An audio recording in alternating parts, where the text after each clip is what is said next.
नमस्कार स्टूडेंट्स, कैसे हैं आप सब लोग। आप सबका एक बार फिर से स्वागत है Byju's exam prep IAS Hindi के यूट्यूब चैनल पर। आज है 23 नवंबर 2022। आज हम लोग देखेंगे कि हमारे द हिंदू के न्यूज़पेपर में कौन कौन से आर्टिकल्स हमारे एग्जाम के लिए इंपॉर्टेंट हैं। सबसे पहला आर्टिकल प्रश्न संख्या 1 पर आपको मिलेगा। इसको आप सेकंड पेपर से जोड़ सकते हैं, जहां पर हम लोग संविधान के बारे में चर्चा करेंगे। देखिए, इस आर्टिकल में सुप्रीम कोर्ट ने केंद्र सरकार से यह बोला है कि आप जो मुख्य चुनाव आयुक्त की नियुक्ति कर रहे हैं, उनका कार्यकाल जैसा कि संविधान में लिखा हुआ है उसके अकॉर्डिंग नहीं हो पा रहा। यहां पर सुप्रीम कोर्ट का यह कहना था कि 2004 की अगर बात करें, उसके बाद से अगर कार्यकाल देखा जाए तो कुछ 100 दिनों का ही कार्यकाल होता है। ये संविधान में जितना कार्यकाल इनके बारे में लिखा हुआ है, अपना कार्यकाल ये पूरा ही नहीं कर पा रहे हैं। इसके पहले की अगर बात करें तो सुप्रीम कोर्ट यह कहता है कि 1950 के दशक में यह देखा गया था कि इनका कार्यकाल जो था वो 8 वर्षों का था। तो कोई भी एक चीफ इलेक्शन कमिश्नर चुने जाते थे तो वो 8 साल तक अपने पद पे रहते थे, परंतु अचानक से देखा जा रहा है कि कुछ 100 दिन भी ये अपने पद पर नहीं रह पा रहे हैं। तो कहीं ना कहीं इसके बारे में केंद्र सरकार को यहां पर सोचना होगा। यहां पर सुप्रीम कोर्ट ने केंद्र सरकार को यह भी बोला है कि केवल आप लोग कह देते हो, मतलब अपने जबान से इस चीज को बोल देते हो कि इनको पूरी स्वतंत्रता दी जा रही है, परंतु ऐसा होता नहीं है। यूपीए की जब सरकार थी तो यहां पर यह बोला गया कि 8 वर्ष के अंदर 6 जो मुख्य चुनाव आयुक्त थे वो चेंज हुए, जबकि जो वर्तमान सरकार है एनडीए की सरकार, इसमें 7 वर्षों में 8 मुख्य चुनाव आयुक्त चेंज हो चुके हैं। एक बार मैं आपको इसके उदाहरण के तौर पर दिखाता हूं। तो देखिए, यहां पर 2001 से लेकर और 12 तक यहां पर आप जितने भी मुख्य चुनाव आयुक्त का कार्यकाल देखेंगे तो किसी भी मुख्य चुनाव आयुक्त का कार्यकाल अगर संविधान की बात करें तो 6 वर्ष या 65 वर्ष उनकी आयु इतनी हो जाए, या उनका उस पद पर 6 वर्ष हो जाए, दोनों में से जो पहले हो जाए, ये हमारे संविधान में लिखा हुआ है। मगर यहां पर देखने से पता लगता है कि किसी भी मुख्य चुनाव आयुक्त का कार्यकाल 6 वर्ष का नहीं रहा। इसी प्रकार अगर 2015 से लेकर और 22 तक देखेंगे तो यहां पर भी देखिए 92 दिन, 2 वर्ष, 200 दिन, 312 दिन, तो ये भी अपना कार्यकाल पूरा नहीं कर पा रहे हैं। इसी वजह से जो सुप्रीम कोर्ट है वो केंद्र सरकार को ब्लेम कर रही है और वो बोलती है कि आप जानबूझकर ऐसे मुख्य चुनाव आयुक्त चुन रहे हैं जिनको 6 साल की अवधि पूर्ण ही ना करनी पड़े। या तो उनकी आयु जो है 65 वर्ष वो पूरी हो जाती है तो आप उनको उस पोस्ट से रिटायर कर देते हैं। हालांकि सुप्रीम कोर्ट ने इस मुद्दे को उठाया है, तो ये मान के चलिए कि अब आने वाले समय में इस मुद्दे के ऊपर कई सारे आर्टिकल आने वाले हैं। तो देखिए, यहां पर आपकी प्रारंभिक परीक्षा की दृष्टि से जो निर्वाचन आयोग है ये बहुत ज्यादा महत्वपूर्ण हो जाएगा, क्योंकि ये चर्चा में आ गया है। तो उसमें मुख्य चुनाव आयुक्त की जो नियुक्तियां होती हैं, उनकी क्या शर्तें होती हैं, उनको कैसे अपने पद से हटाया जाता है, ये सारे आपको आर्टिकल्स के साथ पता होने चाहिए। यहां पर देखिए, सुप्रीम कोर्ट का कहना है कि जो election commission transaction of business act 1991 का एक्ट है, उसके अंदर एक सेक्शन 4 है। इसी सेक्शन 4 में क्या लिखा हुआ है कि भाई यहां पर इनका कार्यकाल कितना होगा, 6 वर्ष का या 65 वर्ष की आयु का। तो उस सेक्शन 4 को कोई भी सरकार जो आ रही है 2004 के बाद से ना, इसको पूरी तरीके से फॉलो नहीं कर रही है, और ये काफी ज्यादा डिस्टर्बिंग है। ऐसे ही शब्दों का सुप्रीम कोर्ट ने यहां पर यूज किया है। देखिए, यहां पर आपको एक ये भी बात देखनी होगी कि जो मुख्य चुनाव आयुक्त का अपॉइंटमेंट होता है, ठीक है, तो यहां पर कैसे होता है कि राष्ट्रपति जो होते हैं वो चुनाव आयुक्त की नियुक्ति करते हैं, ठीक है। भले ही जो उनका पद होता है वो उच्चतम न्यायालय के जो न्यायाधीश होते हैं उनके समान होता है, उनकी सैलरी भी उनके समान होती है, उनके जो अन्य भत्ते होते हैं वो भी उनके समान होते हैं, परंतु नियुक्ति जो होती है वो बहुत सिंपल तरीके से होती है कि प्रेसिडेंट के द्वारा उनको नियुक्त करा जाता है। तो यहां पर एक जो ये वाला प्रश्न है ना कि अभी भी अपॉइंटमेंट्स जो है चीफ इलेक्शन कमिश्नर का, उसके लिए कोई ना कोई एक प्रोसेस होना चाहिए। अगर दूसरे देशों की बात करें तो श्रीलंका, नेपाल, पाकिस्तान, यूनाइटेड किंगडम, इन सब देशों में इनकी नियुक्ति का भी अपना एक पूरा संवैधानिक प्रोसीजर होता है, जबकि भारत में ऐसा नहीं है। तो यहां पर इसको लाना बहुत ज्यादा जरूरी है। हालांकि जो हटाने का प्रोसेस होता है वो सेम एज इट इज होता है। जैसे सुप्रीम कोर्ट के जजेस को हटाया जा सकता है तो वो काफी ज्यादा कठिन होता है, जिसको इम्पीचमेंट बोलते हैं या महाभियोग बोलते हैं, परंतु वहां तक तो बात ही नहीं पहुंचती है। तो ये अगर लोकतंत्र की दृष्टि से देखा जाए तो ये काफी गंभीर मुद्दा हो जाता है, सुप्रीम कोर्ट का ऐसा कहना है। तो अब आने वाले समय में इसके ऊपर सुप्रीम कोर्ट के और क्या जजमेंट आते हैं, तो वो जैसे जैसे आते रहेंगे तो हम लोग उस पर आर्टिकल कवर करते रहेंगे। अभी के लिए ये मुद्दा सुप्रीम कोर्ट ने उठाया है, इस वजह से ये इंपॉर्टेंट हो गया था, इस चीज को ध्यान रखिएगा। अगला आर्टिकल आपको प्रश्न संख्या 6 पे मिलेगा। इसको आप सेकंड और थर्ड पेपर से जोड़ सकते हैं, जहां पर हम लोग शासन व्यवस्था और पर्यावरण की बात करेंगे। देखिए, दोनों चीजों को इससे जोड़ा जा सकता है। अब देखिए कैसे, बहुत इंपॉर्टेंट आर्टिकल आया है ये, आपका मेंस उत्तर परीक्षा में आप बहुत अच्छे से इसके अंदर कुछ केस स्टडीज भी आई हैं, आप उनको भी यूज कर सकते हैं। देखिए यहां पर राइटर जो हैं वो शुरुआत करते हैं COP26 से। COP26 कहां पर हुआ था? ग्लासगो में। अब आपको पता है कि वहां पे हमारे प्रधानमंत्री के द्वारा पंचमित्रा जो टारगेट थे उनकी घोषणा करी गई थी। जैसे ये जो पंचमित्रा टारगेट है, बहुत बार हम लोग इसके ऊपर चर्चा कर चुके हैं, इसको जरूर से जरूर याद रख लीजिएगा, क्योंकि इसमें देखिए जो पांचवा टारगेट है ना, ये हमने COP27 में भी हमने अपनी प्रतिबद्धता इस पे दिखाई है। तो ये पांचों याद कर लीजिएगा, बहुत सिंपल से टारगेट हैं। तो राइटर यहां पर कहते हैं कि ये जो 5 टारगेट हमने COP26 में बनाए थे, तो इनको पूरा करने के लिए ना हमको ऐसा नहीं है कि केवल राष्ट्रीय स्तर पे काम करना पड़ेगा। भाई हम इस तरह से काम नहीं कर सकते कि केंद्र सरकार जो केंद्र में है वो कोई नियम कानून बना दे, कोई पॉलिसी बना दे कि भाई इस तरीके से प्रदूषण को कम करना है और वो पूरे भारत में लागू भी हो जाए, परंतु उससे भारत के प्रदूषण में उतना फर्क आना नहीं है। जब हमको अपने इस टारगेट्स को पाना है ना, तो उसके लिए हमें काम करना पड़ेगा ग्रास रूट लेवल पे, यानी कि एकदम बेस से काम करना पड़ेगा। बेस मतलब यहां पर क्या है? जैसे एक होती है सेंट्रल गवर्नमेंट, फिर आती है स्टेट गवर्नमेंट, और इसके बाद आती हैं जो स्थानीय सरकारें होती हैं, जैसे ग्राम पंचायत हो गई, म्युनिसिपैलिटी हो गई। तो यहां पर बेसिकली फोकस करा जा रहा है ग्राम पंचायतों के ऊपर। और सही बात भी है, अगर आप थोड़ा सा लॉजिकली सोचिए, जैसे बोलते हैं ना कि अगर हर व्यक्ति अपने घर की सफाई करने लगेगा तो उससे क्या हो जाएगा, उसका जो मोहल्ला है वो साफ हो जाएगा, फिर ऐसे धीरे धीरे करके जिला साफ हो जाएगा, फिर ऐसे राज्य साफ हो जाएगा और हमारा भारत भी साफ सुथरा रहेगा। उसी प्रकार ये जो गांव है, इसके लेवल पर साफ सफाई की बहुत ज्यादा आवश्यकता है। और यहां पर ग्राम पंचायत जब इस तरीके का जो ग्लोबल वार्मिंग होती है, ठीक है, इसको समझने लग जाएगी, इसके प्रति जागरूक होने लग जाएगी, तो कम से कम गांव से जो उत्सर्जन होता है ग्रीन हाउस गैसेस का, उस पे हम लोग नियंत्रण स्थापित कर सकते हैं। तो यहां पर ना राइटर ने इसी को फोकस करते हुए आर्टिकल लिखा है। यहां पर ये बताते हैं कि ग्रामीण जो क्षेत्र होते हैं वहां पर बहुत ज्यादा जो पॉपुलेशन है वो रहती है, और आपको पता है कि सब जो वहां की पॉपुलेशन है वो क्या करेगी? कृषि करेगी, या जो अन्य कृषि आधारित गतिविधियां हैं वो करेंगी। अब कृषि में जहां पर भी जैसे धान की खेती होती है या पशुधन जहां पर भी होता है, वहां पर आपको पता है CH4 यानी कि मीथेन का बहुत ज्यादा उत्सर्जन होता है। और मीथेन जो है, ये भी आपको पता होना चाहिए, कार्बन डाइऑक्साइड से ज्यादा खतरनाक ग्रीन हाउस गैस है।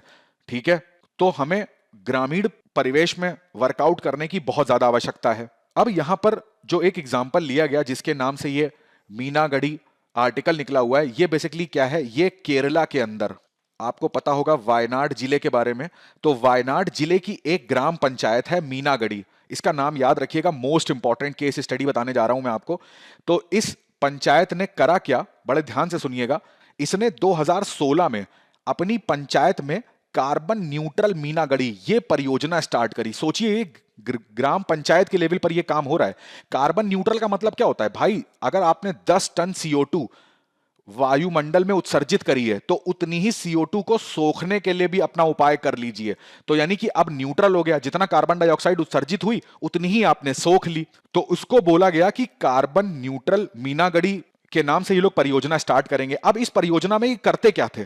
बहुत बेसिक सी चीज ये लोग करते थे, जो हर गांव में, पूरे भारत में हर गांव ये प्रोसीजर कर सकता है। सबसे पहले तो इन्होंने जागरूकता फैलाई, किस चीज की? कि भाई देखो, ग्रीन हाउस जो गैसेस होती हैं वो होती क्या है और इनका नकारात्मक प्रभाव क्या पड़ता है हमारी जलवायु पर। अब आप देखते हो कि जो ग्रामीण परिवेश में लोग रहते हैं उनकी अर्थव्यवस्था पूरी तरीके से किस पर निर्भर होती है? कृषि पर। और कृषि भारत में कैसी है? मॉनसूनी। अगर मॉनसून में परिवर्तन हुआ तो फिर इनके ऊपर वो परिवर्तन झलकने लग जाता है। असमय बरसात हो जाए, असमय सूखा पड़ जाए, कभी वहां पर बाढ़ आ जाए, तो सबसे ज्यादा इफेक्ट कौन होता है? ये ग्रामीण लोग। तो यहां पर इसके लिए जागरूकता फैलाओ कि भाई ग्रीन हाउस गैस हैं, इनके उत्सर्जन को कम करना है, क्योंकि ये नेगेटिव इंपैक्ट डालती हैं हमारे मानसून पर, हमारी जलवायु पर। उसके बाद जो ग्रीन हाउस उत्सर्जन जहां जहां से होता है, ठीक है, वो किसी खेत से होता है या कहीं पशु चारे से हो रहा है, पशुधन जहां पर पला है वहां से हो रहा है, तो उसकी पूरी एक लिस्ट इस गांव में बनाई गई कि कहां कहां पर सबसे मैक्सिमम ग्रीन हाउस गैस उत्सर्जन हो रहा है। फिर उसके बाद क्या हुआ? अब आपको पता है कि ग्राम पंचायत में ग्राम सभा होती है। ये ग्राम सभा ने क्या करा ना, अपनी करी मीटिंग। इस मीटिंग में कौन कौन शामिल हुआ? इस मीटिंग में जितने भी वहां के वयस्क थे वो शामिल हुए, जो स्टूडेंट्स थे वो शामिल हुए, इसमें और भी मल्टी सेक्टर के लोग आए उस गांव में रहने वाले, मान लीजिए जिसकी दुकान है, जिसका छोटा सा उद्योग भी है वहां पे लगा हुआ है, या मान लीजिए गांव में कभी कभी क्या होता है आउटर साइड पे कुछ फैक्ट्रीज लगा दी जाती हैं, तो वो सारे लोगों को यहां पर एकत्रित करा गया और उनसे इस विषय पर चर्चा करी गई कि हमें अपने ग्राम पंचायत को कार्बन न्यूट्रल बनाना है। हमारे पास जो पारिस्थितिकी है यार, जो जैव विविधता है, उसको हमें संरक्षित करना है। ये सारी मीटिंग्स हो रही थी कार्बन न्यूट्रल मीनागढ़ी परियोजना के अंतर्गत। यहां पर एक नया कॉन्सेप्ट भी आया। वो कॉन्सेप्ट क्या था? Tree banking concept. बहुत इंपॉर्टेंट है, ये प्रारंभिक परीक्षा में पूछ सकते हैं आपसे। ट्री बैंकिंग कॉन्सेप्ट का मतलब क्या था कि प्रत्येक कोई भी व्यक्ति जो है ना, वो अगर अपने जहां पर भी गांव में उसकी जमीन है उस पर अगर एक पौधा लगाता है तो उसको क्या है 50 रुपए हर साल दिए जाएंगे 10 वर्ष तक। ठीक है। अब देखो, मान लो किसी किसान ने अपने यहां 100 पेड़ लगा लिए तो 50 रुपए प्रति पेड़ के हिसाब से कितना हो गया? 5,000 रुपए। तो जो बैंक होगा वो 5,000 रुपए उस किसान को ऋण के रूप में देगा, यानी कि लोन। अब लोन क्यों चाहिए? किसान को कभी कृषि उपकरण खरीदने होते हैं, कभी खाद खरीदनी होती है, कभी बीज खरीदने होते हैं, तो उसके लिए किसान को लोन चाहिए होता है। तो इस लोन को आसानी से वो पेड़ लगा के ले सकता है, तभी इसको बोल रहे हैं ट्री बैंकिंग। अब आपको जान के आश्चर्य होगा कि अब कहीं पर भी आप लोन लेते हो तो आपको उसका ब्याज भरना पड़ता है। यहां पर उसको ब्याज नहीं देना है, यहां पर जो ग्राम पंचायत है ना, वो उसका ब्याज का भुगतान करेगी। अदरवाइज उसे केवल किसका भुगतान करना होता है? जो मूलधन है उसका भुगतान। तो ये बहुत ज्यादा इंपॉर्टेंट है केस स्टडी, आप इस चीज को ध्यान रखिएगा। अब केवल राइटर बताते हैं यहां पर, ये तो केरला का उदाहरण हो गया जो सबसे फेमस था मीनागढ़ी के नाम से। इसके अलावा पाली ग्राम पंचायत, ये कहां पर है? जम्मू कश्मीर के अंदर। इसमें भी लोकल के जो लोग थे, इस ग्राम पंचायत ने उन लोगों पर ये जागरूकता, उन लोगों के बीच में जागरूकता फैलाई, किस तरीके से जो जलवायु परिवर्तन है उसको रोका जा सकता है। ये सब बातें वहां पर भी हो रही थी। कैसे हम अपनी जो ऊर्जा आवश्यकताएं हैं उनको कम कर सकते हैं, जो जीवाश्म ईंधन है उसको कम उपयोग में ला सकते हैं, उसकी जगह सौर ऊर्जा का उपयोग करें। ठीक है। जो प्लास्टिक्स हैं उनका उपयोग करना बंद कर दें। यहां पर एक बायोगैस प्लांट भी लगाया गया था 500 किलोवाट का, इस चीज को भी ध्यान रखिएगा। ऐसे ही तमिलनाडु के अंदर एक ग्राम पंचायत है उडान थुरई पंचायत, उन्होंने भी एक पवन ऊर्जा का जो प्लांट है 350 किलोवाट का, ये भी अपने गांव में लगाया। छप्पा दवारू, ये भी ग्राम पंचायत केरला के अंदर आती है, इन्होंने भी कई सारे ग्रीन आइलैंड टाइप का कॉन्सेप्ट लाए थे, जिसमें से लोकल कम्युनिटी जो थी, लोकल समुदाय था, उसकी हेल्प ली। तो ये कई सारे उदाहरण इस आर्टिकल में कवर हो जाते हैं जो आप अपने मेंस आंसर राइटिंग में, एस्से राइटिंग में यूज कर सकते हैं। अब यहां पर देखिए क्लीन एंड ग्रीन विलेज का जो कॉन्सेप्ट है, ये भी यहां पर राइटर बताते हैं कि इसको भी ग्राम पंचायतों ने अडॉप्ट किया था। जो ग्राम पंचायत, हमें जो हमारे सतत विकास लक्ष्य हैं उसको अगर हमें पाना है तो हमें ग्राम पंचायत के लेवल पर ही काम करना पड़ेगा, तभी हम अपने पंचमित्रा को और जो एसडीजी गोल्स हैं उनको हम पा सकते हैं। अगला आर्टिकल देखिए, आपको पृष्ठ संख्या 8 पर देखने को मिलेगा। इसको आप थर्ड पेपर से जोड़ सकते हैं जहां पर हम लोग अर्थव्यवस्था की बात करेंगे। यहां पर देखिए आरबीआई ने ना एक चिंता दिखाई है कि डिपॉजिट ग्रोथ नहीं हो रहा है। डिपॉजिट का मतलब क्या होता है? देखिए बड़े ध्यान से समझिएगा, बहुत अच्छा आर्टिकल है, आसान शब्दों में आपको समझाने का पूरा प्रयास करूंगा। डिपॉजिट का मतलब होता है जैसे कोई व्यक्ति है वो क्या करता है, बैंक में अपना अकाउंट खुलवाता है और अपना अकाउंट में पैसे रखता है वो। ठीक है। अब सोचो ये डिपॉजिट होना क्यों चाहिए? अब जो बैंक है, ठीक है, बैंक में काम करते हैं कर्मचारी, बैंक में आती है बिजली, बैंक में पेपर वर्क यूज होता है, कंप्यूटर यूज होता है, तो इन सारी चीजों का खर्चा बैंक कहां से निकालता है? वो ऐसे निकालता है कि ए ने क्या करा, बैंक में अपने पैसे जमा करे 100 रुपए। ठीक है। अब बैंक क्या करेगा, इस पैसे को अपने पास नहीं रखता है, अपने पास नहीं रखेगा, वो क्या करेगा, इस पैसे को लोन में दे देगा। अब मान लो बी व्यक्ति को उसने लोन पे दिया, बी व्यक्ति ने 100 रुपए लोन में लिए और बैंक ने कहा कि हम 10% इंटरेस्ट लेंगे, यानी कि इसको वापस कितना करना है बी को, 110 रुपए। तो ये जो बीच के 10 रुपए थे ये क्या हो गई, ये इस बैंक की कमाई हो गई। अब ये तो मान लो एक बहुत छोटी रकम मैंने आपको बताई। तो कोई भी बैंक होते हैं तो बेसिकली उनकी कमाई कहां से होती है? लोन से। वो जितना लोन में पैसा घुमाते हैं और उतना ही घुमा सकते हैं जितना इनके पास डिपॉजिट होगा। यदि इनके पास डिपॉजिट कम हो गया तो लोन पे पैसा कम दे पाएंगे, बैंक की कमाई भी नहीं हो पाएगी। दूसरा, यहां पर जो लोग हैं जो लोन चाहते हैं उनको भी तो लोन तभी मिलेगा ना। एक दूसरे नजरिए से सोच के देखिए कि चलो बैंक की कमाई नहीं हो रही मगर हमें और आपको लोन भी तो नहीं मिल पाएगा अगर बैंक के पास डिपॉजिट नहीं होंगे। तो उसी लिए ये आर्टिकल में आरबीआई ने चिंता दर्शाई है कि भाई डिपॉजिट ग्रोथ जो है वो कम हो पा रही है। अब देखिए इसके पीछे कारण क्या है। इस आर्टिकल में यह लिखा है कि यहां पर यह करा जा रहा है कि जो देश हैं वो क्या कर रहे हैं, अपनी मॉनेटरी पॉलिसी को यानी कि मौद्रिक नीतियों को क्या कर रहे हैं, कड़ा कर रहे हैं। अब देखिए इसका मतलब क्या है। आपको समझना होगा, रूस यूक्रेन के युद्ध की चर्चा हुई है इसमें। तो रूस यूक्रेन का युद्ध जब हुआ, और दूसरा कारण यहां पर बताया जा रहा है चाइना की जो जीरो कोविड पॉलिसी है, इस कारण से। अब देखिए, दोनों कारण मैं आपको समझाने का प्रयास करता हूं। रूस यूक्रेन से युद्ध से क्या हुआ, जो सप्लाई चेन थी वो प्रभावित हो गई। अब जो चीजें कोयला आना था, कच्चा तेल आना था, वो सब आ नहीं पा रहा है। एक रीजन ये भी है कि भाई अमेरिका ने, यूरोपियन देशों ने रूस के ऊपर सैंक्शन लगा दिए, तो दूसरे देश भी उससे चीजें नहीं खरीद पा रहे हैं। अब जहां रूस कोयला हो गया, कच्चा तेल हो गया, प्राकृतिक गैस हो गया, इन सब का निर्यात करता था, तो अब एक मार्केट तो बिल्कुल ब्लॉक हो गया। अब जितने दूसरे मार्केट हैं, तो मान लो एक्स पहले इससे लेता था, अब वो नहीं ले पा रहा है, तो अब इस मार्केट से लेगा। अब जब इस मार्केट से वो लेगा, अब ये इतने बड़े मार्केट नहीं है, इतना बड़ा उत्पादन यहां पे नहीं होता है, तो ये क्या करेंगे, ये चीजें क्या करेंगे, महंगी बेचेंगे। अब एक्स को क्या है, कच्चा तेल महंगा मिल रहा है, तो जब कच्चा तेल महंगा मिल रहा है तो एक्स अपने देश में अपने नागरिकों को भी कच्चा तेल, जो पेट्रोल डीजल है, वो महंगा बेचेगा। इसको बोलते हैं आयातित मुद्रास्फीति। इस आर्टिकल में भी इसका जिक्र हुआ है। आयातित मुद्रास्फीति इस वजह से नहीं होती है कि वो हमारे देश के अंदर कुछ कारणों से हो रही है, वो केवल इस वजह से ये मुद्रास्फीति, ये महंगाई आती है कि हमें बाहर से ही चीज महंगी मिल रही, तो जाहिर सी बात है अंदर चीज महंगी बिकेगी। अब देखो, मान लो डीजल, पेट्रोल, ये सब चीजें महंगी होती है ना, तो इनसे क्या होता है, सब्जी हो गई या रोजमर्रा की जो आवश्यकताओं की चीजें होती हैं वो तुरंत महंगी हो जाती हैं, क्योंकि इन सब चीजों का ट्रांसपोर्टेशन कैसे होता है, ट्रक्स के माध्यम से। अब ट्रक्स में पड़ता है डीजल, डीजल महंगा हुआ, तुरंत सब्जी महंगी हो गई, नमक मिर्च मसाला तेल, ये सब कुछ महंगा हो जाता है। तो अब इसी को तो बोल देते हैं कि भाई महंगाई आ गई है। एक तो कारण ये हो गया। दूसरा कारण, चाइना की जो जीरो कोविड पॉलिसी थी, इसमें चाइना ने क्या करा, पूरी तरीके से लॉकडाउन स्ट्रिक्टली फॉलो करा दिया। एक मोहल्ले के अंदर 10 घर थे, एक घर में भी कोविड निकला तो पूरे मोहल्ले का लॉकडाउन हो गया, है ना, पूरी बिल्डिंग को ब्लॉक कर दिया गया, हर व्यक्ति की चेकअप हो रहा है। तो ऐसी स्ट्रिक्ट पॉलिसी के अंदर चाइना में भी क्या हुआ, जो प्रोडक्शन है वो कम होगा। जब प्रोडक्शन कम होगा तो इससे निर्यात भी कम हो रहा है। तो अब क्या हो रहा है, यहां पे ध्यान से देखो, तो यानी कि जो वस्तुओं की जो सप्लाई है, बहुत ध्यान से समझिएगा, सप्लाई कम हो गई।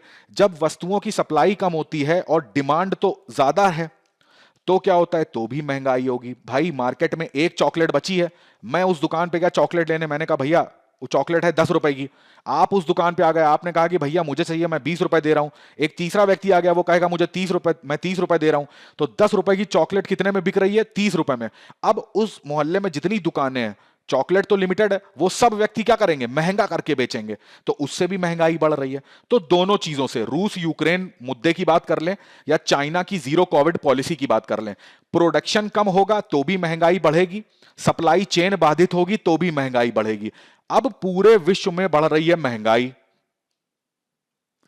जब महंगाई बढ़ती है तो महंगाई को कंट्रोल करने के लिए जो बैंक हैं वो अपनी मौद्रिक नीतियों में हेरफेर करते हैं। यहां पर बैंक के पास सबसे अच्छा तरीका होता है कि क्या करो, इंटरेस्ट रेट को बढ़ा दो। जैसे ही तुम इंटरेस्ट रेट को बढ़ाओगे, अब जो बैंक होंगे वो भी अपना इंटरेस्ट रेट बढ़ा देंगे। तो इंटरेस्ट रेट बढ़ाएंगे, तो अभी मान लो एक व्यक्ति था, उसको कार लेनी थी, वो कार लेने बैंक के पास जा रहा था। अब बैंक का इंटरेस्ट रेट था मान लो 5% का, तो आराम से वो 1 लाख रुपए कार में ले लेता लोन के लिए। अब यहां पर इसने डबल कर दिया 10%। अब ये व्यक्ति क्या करेगा, बैंक नहीं आएगा, तो यानी कार नहीं खरीदेगा। इसी तरीके से ध्यान से देखो, तो जब भी लोगों के पास पैसा अत्यधिक हो जाता है तो उसको सोखने के लिए भी बैंक जो होते हैं वो अपनी मौद्रिक नीतियों में चेंज करते हैं। और जब इंटरेस्ट रेट बढ़ाया जाता है तो इसी को बोलते हैं मौद्रिक नीति को कड़ा करा जा रहा है। जब मार्केट में पैसे को इनफ्लो कराया जाता है, यानी कि पैसा लोगों के बीच में पहुंचाया जाता है, तो उसको बोलते हैं कि अब ये मौद्रिक नीतियों में ढील बरती जा रही है। जब मार्केट से पैसा सोखा जाता है तो इसको बोलते हैं मौद्रिक नीतियों को कड़ा करा जा रहा है। तो यहां पर महंगाई को कंट्रोल करने के लिए मौद्रिक नीतियों को कड़ा करा जाता है। अब आप सोचो कि यहां पर मान लो 5 व्यक्ति एक ही चॉकलेट खरीदने गए थे, एक व्यक्ति 10 रुपए दे रहा है, दूसरा 20, तीसरा 30, चौथा 40। तो ये व्यक्ति पैसा दे क्यों पा रहे हैं, क्योंकि इनके पास पैसा है। तो अब यहां पर बैंक चाहता है कि इनसे पैसा वापस खींचो, क्योंकि इनके पास पैसा रहता है तो ये वस्तुओं के जो एमआरपी होता है उसको बढ़ा देते हैं। ये भी एक कहीं ना कहीं कारण होता है महंगाई का। तो अब यहां पर जब इंटरेस्ट रेट महंगा हो जाएगा ना, तो लोग जो है वो लोन लेंगे नहीं। अब यहां पर एक दूसरा नजरिए से सोच के देखो, जब लोन लोग लेंगे नहीं तो लोगों के पास पैसा नहीं होगा, तो क्या कार जो मार्केट में बन चुकी हैं वो बिक पाएंगी? जो मोटरसाइकिल बन चुकी है या कोई भी सामान उत्पाद बन चुका है वो क्या बिक पाएगा? तो एक तरह से देखा जाए तो यहां पर इनको भी लॉस होगा, जो ये कंपनीज हैं। अब जब इतने सारे व्यक्तियों के पास पैसा नहीं हो पा रहा है, अब जो इन व्यक्तियों के पास पैसा बचा होता है ना, अब ये अपना दिमाग लगाते हैं। क्या दिमाग लगाते हैं? यहां पर राइटर बता रहे हैं कि देखो, एक तो व्यक्ति को पता होता है कि बैंक में जब वो पैसा जमा करेगा तो उसको ब्याज मिलता है, मगर ये ब्याज बहुत कम होता है। इसी तरीके से देखिए, आपने देखा होगा म्यूचुअल फंड्स होते हैं, शेयर मार्केट होती है, और भी कई सारे ऐसे साधन होते हैं जहां पर व्यक्ति अपने पैसे को निवेश करता है और बहुत अधिक मात्रा में ब्याज कमाता है। यानी कि उसको क्या होता है भाई, फायदा जहां पर होगा हम वहीं पर अपना पैसा लगाएंगे। यह भी कहीं ना कहीं एक कारण है कि जो व्यक्ति हैं वो बैंक में अपना पैसा डिपॉजिट नहीं कर रहे हैं। डिपॉजिट नहीं कर रहे हैं तो उसमें बैंक के पास पैसा कम जा रहा है। जब बैंक के पास पैसा कम जा रहा है तो वो लोन के ऊपर भी जो पैसा है वो कम दे पा रही है। भाई जब बैंक के पास पैसा ही नहीं होगा तो वो लोन किस बेसिस पे देगा? बट देखिए यहां पर होता क्या है कि भले ही बैंक के पास जो डिपॉजिट की ग्रोथ है, अब डिपॉजिट ग्रोथ की बात हो रही है, यानी कि मान लीजिए जनवरी 2022 में 50 लोगों ने बैंक अकाउंट खुलवाया था और फरवरी में 100 लोगों ने खुलवाया था, तो ये एक ग्रोथ हो रही है ना बैंक के पास की इतने सारे लोग बैंक अकाउंट खुलवा रहे हैं, तो उस ग्रोथ को स्लो देखा जा रहा है। लोग चाह रहे हैं कि वो अपना पैसा एक ऐसी जगह निवेश करें जहां पर उनको रिटर्न ज्यादा हो। दूसरा देखिए, आदमी ने ना इतनी बड़ी महामारी देखी, रूस यूक्रेन का युद्ध देखा, तो अभी भारत में भी इस तरीके के कोयला संकट आया था, बिजली संकट आया था, तो उसको और तरीकों से, जैसे इन्वर्टर लेना चाह रहा है, कोई जनरेटर लेना चाह रहा है, तो कहीं और पैसा वो इन्वेस्ट करना चाह रहे हैं। तो अपने पास आदमी कैश भी रखना चाह रहा है कि हार्ड कैश, कब उसे इमरजेंसी पड़ जाए, कब उसे चीजों को खरीदना पड़ जाए। तो या तो वो अपने पास हार्ड कैश रखना चाह रहा है या वो ऐसी जगह निवेश करना चाह रहा है जहां से उसको ज्यादा प्रॉफिट हो। परंतु बैंक के पास जो पैसा रहता है वो तो पैसा बैंक लोन में देता है, तो उससे इंटरेस्ट भी तो आता है। अब हर टाइप के लोन का इंटरेस्ट रेट अलग होता है, कार लोन का अलग होता है, ठीक है, किसी को बिजनेस के लिए लोन चाहिए उसका इंटरेस्ट रेट अलग होता है, किसी को एग्रीकल्चर के लिए चाहिए तो उसका इंटरेस्ट रेट अलग होता है। कई सारी सर्विसेज के अलग अलग इंटरेस्ट रेट होते हैं। दूसरा, बैंकों के भी अपने निवेश होते हैं, बैंक बहुत जगह पैसा अपना भी निवेश करते हैं तो उससे भी उनकी कमाई हो। तो यहां पर देखा जा रहा है कि इनके क्रेडिट ग्रोथ तो हो रहा है, यानी कि बैंक से लोन लेने वालों की संख्या तो बढ़ रही है, परंतु बैंक में जो डिपॉजिट करने वालों की संख्या है उसमें कमी आ रही है। तो हालांकि अब आप कहोगे कि यार डिपॉजिट जब कम हो रहा है तो क्रेडिट कैसे बढ़ रहा है? तो क्रेडिट बढ़ने का रीजन मैंने आपको यही बताया कि उस बैंकों का निवेश हो गया, प्लस अलग अलग सेक्टर्स में लोन के अलग अलग इंटरेस्ट रेट हो गए, तो उनसे जो इनकी कमाई हो रही है उससे बैंक जो है वो क्रेडिट दे रहे हैं। और क्रेडिट इसी वजह से दे रहे हैं कि भाई यहां पर ऐसा ना कंडीशन आ जाए, क्योंकि देखिए दोनों चीजों को बैलेंस करके चलना है, ना ही ज्यादा क्रेडिट देना है और ना ही ज्यादा कड़ी मॉनेटरी पॉलिसी अपनानी है, ठीक है। तो दोनों को बैलेंस करके ही जो आरबीआई है वो डिसीजन लेता है। तो यहां पर जो आरबीआई है उसने ये बैंकों से कहा है कि थोड़े टाइम के तक ये प्रॉब्लम जो है ये फेस करनी पड़ेगी, फिर उसके बाद जैसे ही मार्केट स्टेबलाइज होगा तो सिचुएशन कंट्रोल में आएगी। अगला आर्टिकल देखिए, पृष्ठ संख्या 8 पर आपको देखने को मिलेगा, इसको आप थर्ड पेपर यानी डिफेंस से आप इसको जोड़ सकते हैं। यहां पर देखिए सुप्रीम कोर्ट की एक रूलिंग आई है इंडियन एयरफोर्स की जो वुमेन ऑफिसर्स होती हैं उनके संदर्भ में। यहां पर उनकी पेंशन्स के लिए बात करी जा रही है कि जो इंडियन एयरफोर्स की महिला ऑफिसर्स है, ठीक है, जो शॉर्ट सर्विस कमीशन के अंदर का ज्वाइन हुई थी, उनको परमानेंट कमीशन करने का जो निर्णय इंडियन एयरफोर्स का था, तो उसी के साथ साथ इनको यहां पर पेंशन का भी ऑफर करा गया है। अब यहां पर देखिए जो शॉर्ट सर्विस कमीशन होता है वो क्या होता है, 10+4 इयर्स का होता है, ये आपको पता होना चाहिए, ठीक है। 10 साल तो उनकी कंपलसरी जॉब होती है, प्लस 4 साल का उनको ऑप्शनल दिया जाता है कि आप करना चाहो तो करो, नहीं करना चाहते हो तो नहीं करो। बट ये 4 साल के बाद यानी कि टोटल 14 साल के बाद उनको रिटायर परमानेंटली कर दिया जाता है। अब एक वुमेन जिसने अपने 14 वर्ष देश की सेवा के लिए दिए हैं वो रिटायर हो जाती है, तो उसके बाद उसके पास पेंशन का कोई ऑप्शन यहां पे नहीं रहता। दूसरा, एक जॉब सिक्योरिटी जो होती है उसका भी कोई ऑप्शन नहीं रहता यहां पे, ठीक है। हालांकि डिफेंस को जॉब की तरह नहीं ट्रीट करना चाहिए, वो एक अलग ही सेक्टर हो जाता है, परंतु अभी के लिए समझने के लिए आप समझिए कि एक जो सुरक्षा होती है कि भाई इतनी सैलरी, इतना जो वेतन है वो हर महीने आएगा, जिससे कि महिला जो है वो अपने पैरों पर खड़ी हो सकती है। यहीं पर अगर वर्ड यूज करा जाए कि महिला को सशक्तिकरण की जो बात करते हैं वो यहां पर नहीं रहती थी, तो इसी चीज को यहां पर परिवर्तित कर दिया गया है। इसी को आप इस चीज के साथ भी जोड़ सकते हैं कि जो हमारे मेल ऑफिसर्स होते हैं और जो फीमेल ऑफिसर्स होते हैं, तो यहां पर इक्वल अपॉर्चुनिटी की बात करी जा रही है, यानी कि एक समान अवसर दिया जाएगा बिना किसी लैंगिक भेद के। देखिए यहां पर एक केस है बहुत ज्यादा इंपॉर्टेंट, बबीता पुनिया 2020 का केस है। इसी केस में सुप्रीम कोर्ट ने फैसला किया था, जो भी महिला अधिकारी होते हैं उनको पहली चीज तो परमानेंट कमीशन दो, ठीक है, और उसके साथ साथ युद्ध में जितनी भी सेवाएं हो सकती हैं उन सब में कमांड पोस्टिंग दी जाए। कमांड पोस्टिंग का मतलब है कि नेतृत्व दिया जाए, लीडरशिप दी जाए। और हर एक डिफेंस के सेक्टर की यहां पर बात हो रही थी, तो बहुत ही ज्यादा माइलस्टोन निर्णय आया था ये। इसमें यहां पर जब ये केस आया ना, तो सरकार की तरफ से ये दलील दी गई थी कि महिलाओं को क्यों परमानेंट कमीशन नहीं दिया जाता, या फिर जो सारी सर्विसेज होती हैं, यहां तक कि जिसको इन्फेंट्री बोलते हैं, ठीक है, जहां पर मेनली लड़ाई होती है, ठीक है। अब मान लीजिए बहुत टेक्निकल भी पोस्ट ऐसी होती है, जैसे मेडिकल की पोस्ट होती है या टेक्निकल की पोस्ट होती है, सिग्नल्स वाली पोस्ट होती है, बट जो इन्फेंट्री होती है उसमें क्या है कि वो लोग उसमें आते हैं जो फेस टू फेस लड़ाई करते हैं। तो यहां पर सुप्रीम कोर्ट ने तो बोला था कि इनको भी इसमें लिया जाए, परंतु यहां पर सरकार की तरफ से दलील दी गई थी, महिलाओं के साथ कुछ बायोलॉजिकल इश्यूज होते हैं, जैसे प्रेगनेंसी की जब बात करी जाती है, चाइल्ड बर्थ की बात करी जाती है। अब चूंकि हमारा समाज कैसा रहा है, शुरुआत से ही पितृसत्तात्मक सोसाइटी रही है, तो वहां पर एक कॉन्सेप्ट हमेशा से चलता था कि यदि महिला है तो वो घर पे रहेगी, घर को संभालेगी, बच्चे को संभालेगी, और पुरुष है तो वो क्या करेगा, वो रोजगार करेगा, वो बाहर जाएगा, व्यापार करेगा, नौकरी करेगा। तो वही लॉजिक यहां पर भी दिया गया था कि जो महिलाएं होती हैं, ठीक है, तो उनके साथ प्रेगनेंसी की, चाइल्ड बर्थ की, ये सारी जिम्मेदारियां होती हैं अपने परिवार को संभालने की, तो इस वजह से इनको परमानेंट कमीशन नहीं देना चाहिए। यहां पर सुप्रीम कोर्ट ने इस दलील को बिल्कुल पूरी तरीके से खारिज कर दिया और यह बोला था कि यही जो आपकी सोच है ये क्या दिखाती है कि पितृसत्ता जो है वो अभी भी हमारे समाज में व्याप्त है। महिलाओं को पुरुष के बराबर अधिकार देना चाहिए, पुरुष की भी उतनी रिस्पॉन्सिबिलिटी होनी चाहिए घर संभालने की जितनी महिला की होती है।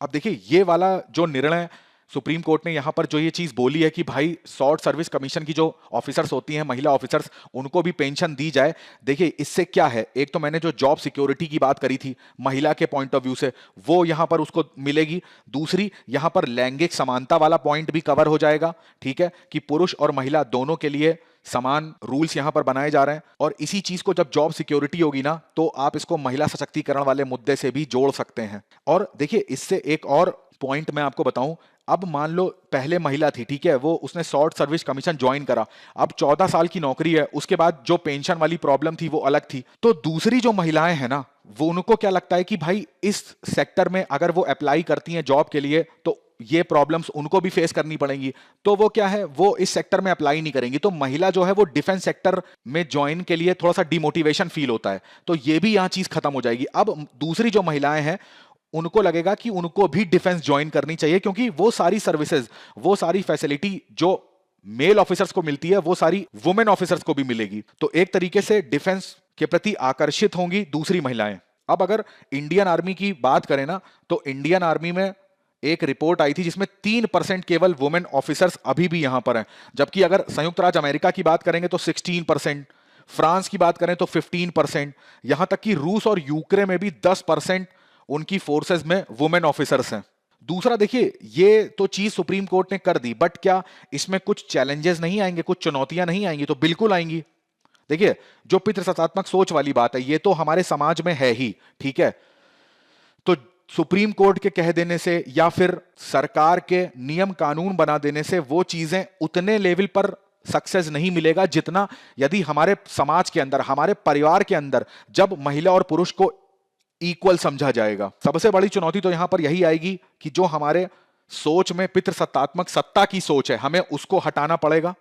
दूसरा, जब हम उस सोच को हटाएंगे तो यहां पर वही चीज आ जाती है कि वर्क लाइफ को बैलेंस करने वाली, कि महिला, अगर महिला भी जाके बाहर जॉब करेगी और वो भी डिफेंस ऐसी जॉब, आप सोचिए आर्मी, नेवी, एयरफोर्स, इनकी जॉब कैसी है 24x7 की। यहां पर कोई वैसी जॉब तो है नहीं कि सुबह 9 बजे गए और शाम को 5 बजे घर आ गए। यहां पे तो कभी भी जाना पड़ सकता है और भारत में कहीं भी जाना पड़ सकता है। तो यदि पुरुष की भांति महिला भी अपने घर से निकलेगी और फिर यही पितृसत्तात्मक सोच उनसे ये प्रश्न पूछेगी कि फिर घर संभालेगा कौन, तो यहां पर एक ये वाला जो बैलेंस है वो सबसे बड़ी चुनौती है। दूसरा, यहां पर भले ही बबीता पुनिया के केस में सुप्रीम कोर्ट ने यह बोला था कि सभी सेवाओं में कमांड पोस्टिंग महिलाओं को दी जाए, परंतु अभी भी ऐसा देखा जाता है कि जो इन्फेंट्री वाली पोस्ट होती है ना, जहां पर फेस टू फेस लड़ाई करनी होती है, वहां पर महिलाओं को भेजने से सेना कतराती है। दूसरा, जैसा मैंने आपको बताया कि 3%, यहां पर संख्या बहुत ज्यादा कम है महिलाओं की, तो जब इतनी कम संख्या होती है ना, तो दूसरी महिला को इतना मोटिवेशन मिलता नहीं है डिफेंस ज्वाइन करने से। जब यहां पर देखिए संख्या बढ़ेगी ना, तो उनको भी लगेगा कि जितना पुरुष को यहां समझा जा रहा है उतनी ही वैल्यू यहां पे महिला को भी दी जा रही है, तो उनको और ज्यादा यहां पर प्रभावित होंगी इस सेक्टर को ज्वाइन करने के लिए। तो ये कुछ चुनौतियां हैं जिनको सरकार को और हमारे समाज को दोनों को ही सामूहिक रूप से निपटना होगा। चलिए आज मैं आपसे दो प्रश्न पूछता हूं। पहला, लेटेस्ट करंट अफेयर आपसे पूछ रहा हूं। हाल ही में भारत के अंदर एक राज्य है जिसने अपना पहला बायोडायवर्सिटी जो हेरिटेज साइट है, BHS बायोडायवर्सिटी हेरिटेज साइट, पहली बार उस राज्य में ओपन हुई है। बताइए वो कौन सा राज्य है और उसके अंदर कहां पर वो हेरिटेज साइट खोली गई है। दूसरा, अर्थव्यवस्था से क्वेश्चन पूछता हूं, बैड बैंक बताइए क्या होते हैं। अब मुख्य परीक्षा अभ्यास प्रश्न पे नजर डाल लेते हैं।